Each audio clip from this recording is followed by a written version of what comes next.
a controversial figure that still divides France.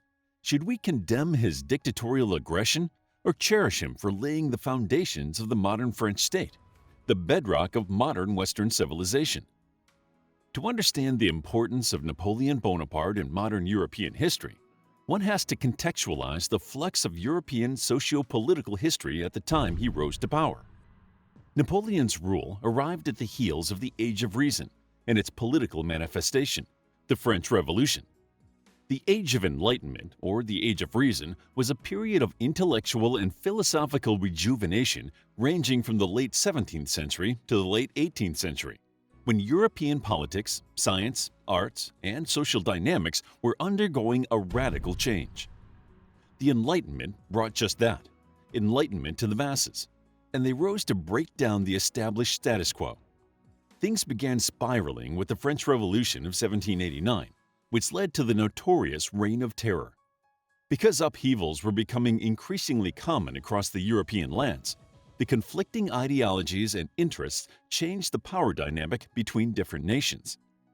Throughout the Reign of Terror and the years following the execution of Maximilien Robespierre, France was still at war with several European countries. By 1795, peace had been agreed with both Spain and Prussia. The fighting continued, however, now with Great Britain and Austria.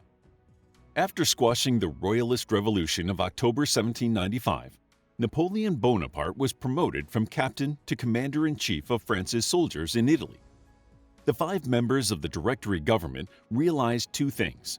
Napoleon was a valuable military leader, and he was also a threat to their own positions.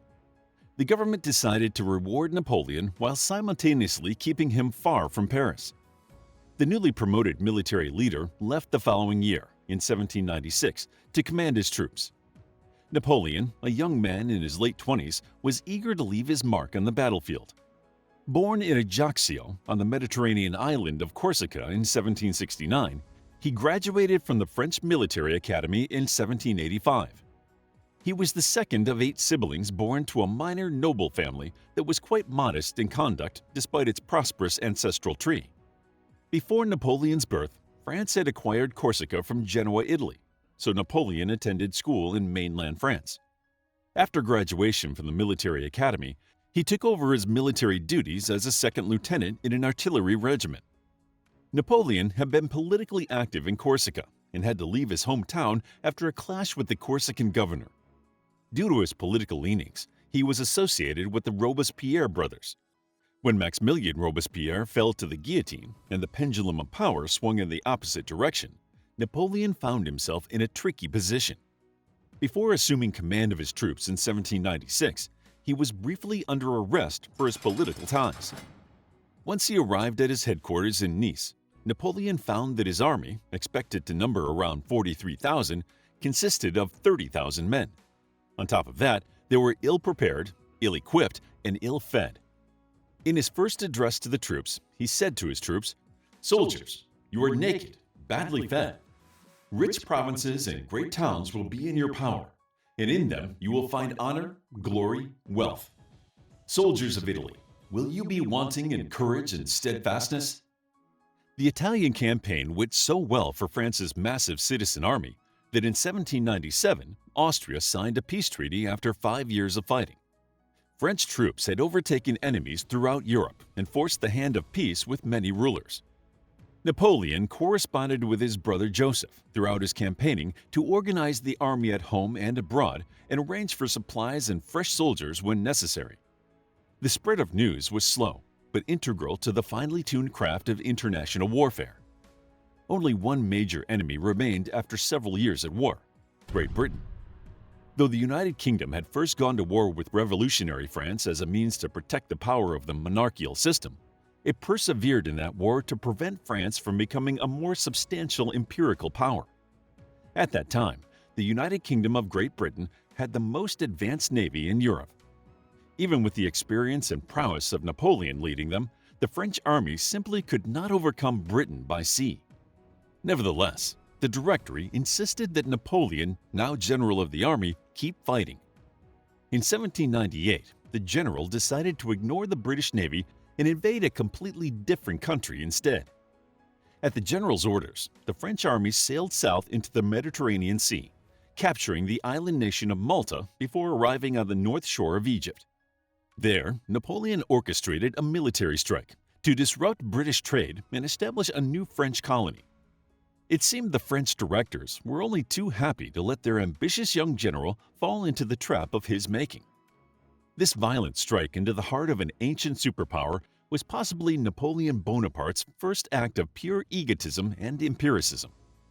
Much like a game of Risk, the French general wanted to advance his army further, incorporating more iconic and influential nations into his own. The French forces were immensely successful over an unsuspecting Egypt.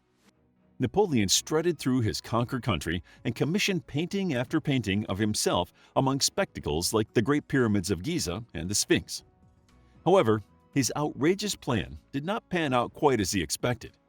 The British, aware that tens of thousands of French soldiers and their navy were parked in the southeast Mediterranean, made their way to Egypt.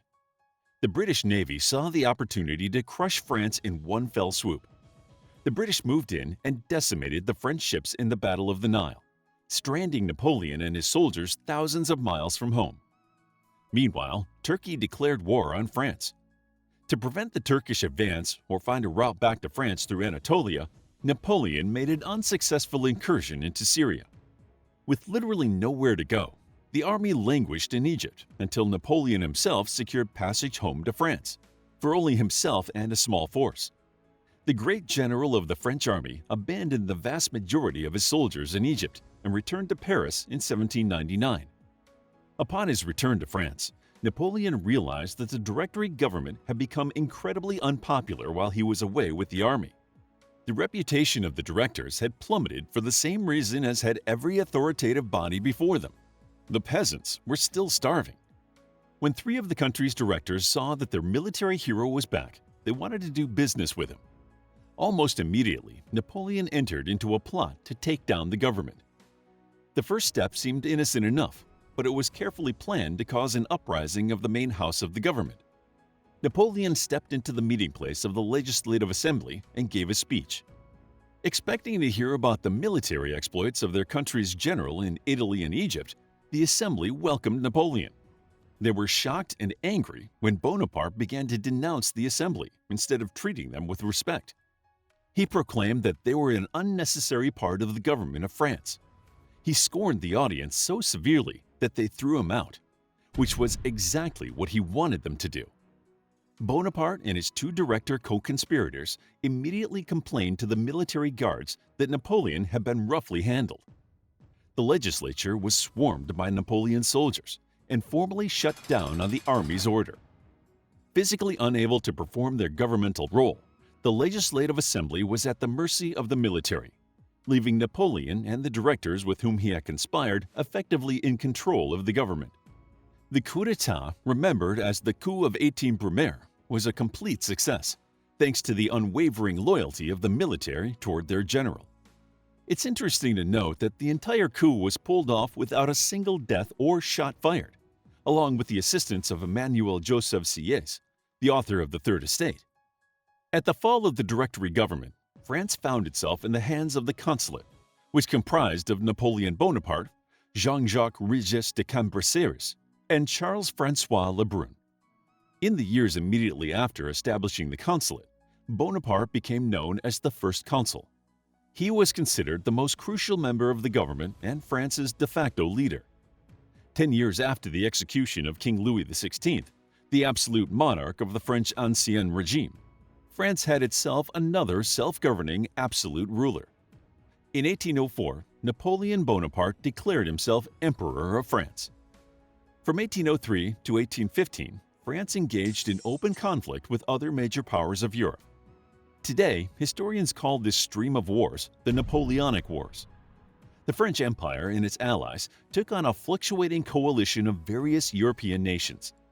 A continuation of the wars of the First and Second Coalition in the 1790s, these conflicts defined the landscape of Europe in the coming years.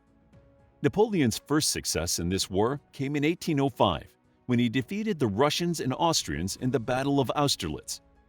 In the face of French power, Francis II of the House of Habsburg-Lorraine abdicated his title of Holy Roman Emperor, essentially dissolving the Holy Roman Empire. After some highs and lows, Napoleon's army faced its toughest test when Napoleon decided to invade Russia. Much like the Germans a century and a half later, this turned out to be their undoing.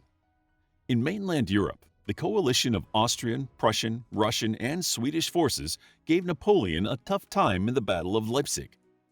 One failure after another slowly brought the French army to its knees. As Napoleon's support waned in the upper brackets of France, he was forced to abdicate the throne in 1814. For the next few months, he would stay exiled at Elba, an island off the coast of Italy. In 1815, he escaped the island and made it to France. Amid the welcoming cheers, he began his 100 Days campaign. With Napoleon's arrival back in France, the conflicts with the Austrians, Prussians, British, and Russians flared again. After some initial success at the Battle of Ligny, the French faced a devastating loss at the Battle of Waterloo, prompting Napoleon's abdication once again. He was exiled, this time to St. Helena in the South Atlantic. He died in 1821 from stomach cancer. Napoleon left a controversial legacy behind, one that becomes especially suspect when viewed through a contemporary lens. For starters, he brought some much-needed stability to France and, in doing so, laid down the foundation of the modern French state. He brought civil reforms, was a patron of the arts, tried to improve his relationship with the Pope, and centralized the government. His most historically significant contribution is probably the Napoleonic Code, which served as the template for most continental European legal systems. On the other hand, he took advantage of a desperate time in French history when the people were fed up with democracy. The re-establishment of the aristocratic hierarchy and the formation of a top-heavy authoritarian rule would be seen as the dark side of Napoleonic rule. He also channeled the nation's desperation toward the rest of Europe, where he quickly became known as a warmonger. Other issues that complicate the Frenchman's legacy include state censorship, the suppression of women's rights, and the reinstitution of slavery when it had already been abolished. 2 centuries later, Europe, and especially France, still struggles to come to terms with the complex legacy of Napoleon Bonaparte. To learn more about Napoleon Bonaparte, check out our book, The French Revolution, a captivating guide to the 10-year revolution in France and the impact made by Napoleon Bonaparte. It's available as an ebook, paperback, and audiobook. Also, grab your free mythology bundle ebook while it's still available. All links are in the description. If you enjoyed the video, please hit the like button and subscribe for more videos like this.